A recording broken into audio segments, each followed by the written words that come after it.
été chassé de l'Assemblée nationale. Ses conseillers communaux nouvellement élus au nombre de plus de 5000 ont été également démis de leurs fonctions. Donc le parti est un peu paralysé. Donc c'est pour ça qu'il faut créer un mouvement pour permettre au parti de repartir de l'avant. Et alors pourquoi le gouvernement cambodgien ne dissoudrait pas ce mouvement aussi? Il ne peut pas dissoudre parce que le mouvement est différent d'un parti. Le mouvement n'a pas besoin de s'inscrire, de s'enregistrer, de demander la permission à qui que ce soit. Donc personne ne peut nous empêcher de poursuivre nos activités. Alors le gouvernement a quand même déjà annoncé qu'il comptait enquêter sur votre mouvement pour voir s'il était illégal. Oui, il va enquêter, il va le déclarer illégal. C'est de bonne guerre. Un mouvement de résistance, un mouvement de libération nationale est toujours mal vu par les autorités en place. Vous expliquez que l'objectif de ce mouvement, c'est de peser sur les élections qui ont bientôt lieu au Cambodge pour qu'elles soient libres et justes. C'est ça, c'est faire pression sur les autorités actuelles dirigées par M. Hun Sen pour lui faire comprendre qu'il est nécessaire d'organiser des vraies élections et non pas une farce électorale. Des vraies élections supposent la participation du Parti du Salut national du Cambodge, le seul parti qui puisse gagner aux prochaines élections s'il y avait de vraies élections. Votre parti qui a donc été dissous. Qui a été dissous. Donc le mouvement est d'ouvrir la voie pour que le parti puisse reprendre ses activités et participer aux élections. Vous pensez pouvoir peser de quelle manière? Par différentes manières, du moment que ces manières sont toujours pacifiques, non violentes, par des manifestations pacifiques, par des appels à l'armée de ne pas tirer sur la population, même par des appels aux partis au pouvoir pour que certains éléments progressistes se détachent de M. Hun Sen qui a franchi la ligne rouge en matière de dictature et de violation des droits de l'homme.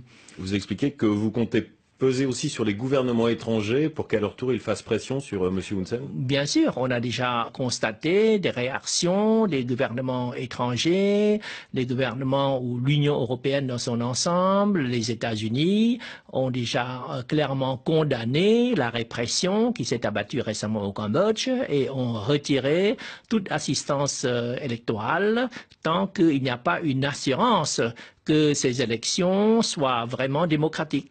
Alors qu'est-ce qu'ils pourraient faire de plus, ces gouvernements étrangers? Beaucoup de choses. Par exemple, empêcher les visites, les voyages des dirigeants actuels du Cambodge dans les pays occidentaux parce que ces gens investissent de l'argent, ont mis de l'argent, leur argent mal gagné, leur argent provenant de la corruption dans les banques des pays occidentaux. S'il y a une menace de saisie de ces biens mal acquis, c'est une pression considérable sur ces dirigeants. Alors, vous parlez aussi de pression économique, éventuellement demander à des entreprises de boycotter des produits cambodgiens? C'est une question de réalisme. Il faut que les investisseurs se rendent compte que le Cambodge est dans une situation des plus incertaines parce que les violations des droits de l'opposition vont entraîner une instabilité.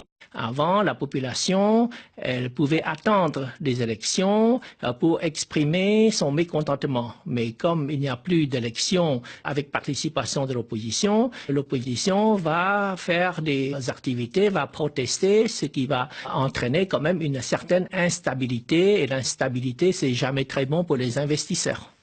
Qui fait partie aujourd'hui de votre mouvement?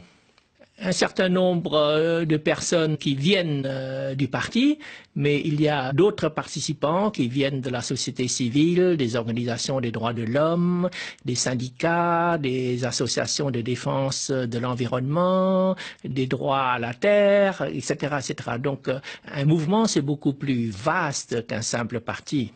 Ce sont des personnes qui sont comme vous en exil ou il y a aussi des personnes qui sont au Cambodge? Non, on compte surtout sur les gens qui sont sur le terrain. Mais nous maintenons une étroite relation avec eux de l'extérieur.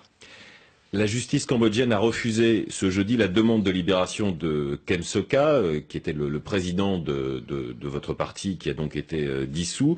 Elle explique qu'elle le garde en prison pour sa propre sécurité. Kem Sokha, je le rappelle, est accusé de trahison et espionnage.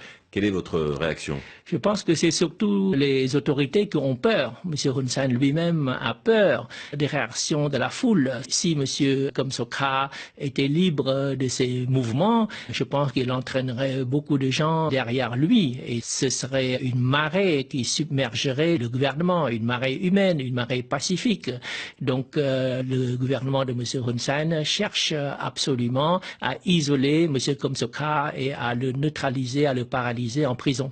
Vous êtes en contact avec lui, son avocat explique qu'il a des problèmes de santé.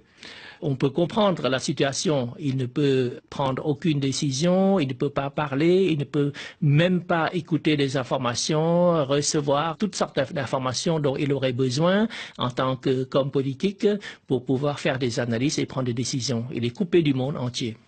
Monsieur Kem Sokha est donc en prison depuis novembre dernier. Il a dit qu'il ne se joindrait pas au CNRM, à votre mouvement. Voilà, Monsieur Kem Sokha est censé être votre allié dans l'opposition. Comment vous réagissez à cette déclaration? Vous comprenez sa situation, étant donné que le mouvement que je dirige maintenant veut continuer à renverser M. Hun Sen, et comme M. Kem Sokha est l'otage de M. Hun Sen, comment oserait-il soutenir le mouvement que je dirige maintenant? Est-ce que l'opposition est unie aujourd'hui au Absolument. Cambodge? Unis dans un même but, dans un même objectif, c'est un changement démocratique à travers des élections libres et démocratiques comme on le conçoit dans les pays libres et démocratiques. Est-ce qu'à un moment vous comptez retourner au Cambodge et quelles doivent être les conditions pour que vous puissiez y retourner? Vous savez, en France, c'est le pays de Victor Hugo, le pays de Charles de Gaulle. Beaucoup de dirigeants, d'hommes influents ont dû s'exiler pendant un certain temps avant de retrouver la liberté dans leur pays. Donc vous pensez que si les élections, si vous réussissez avec votre mouvement à faire pression pour que les élections se déroulent librement, vous pourrez y retourner? Peut-être même bien avant, parce que c'est pas mon premier exil, c'est mon 5e exil. Et il y a toujours une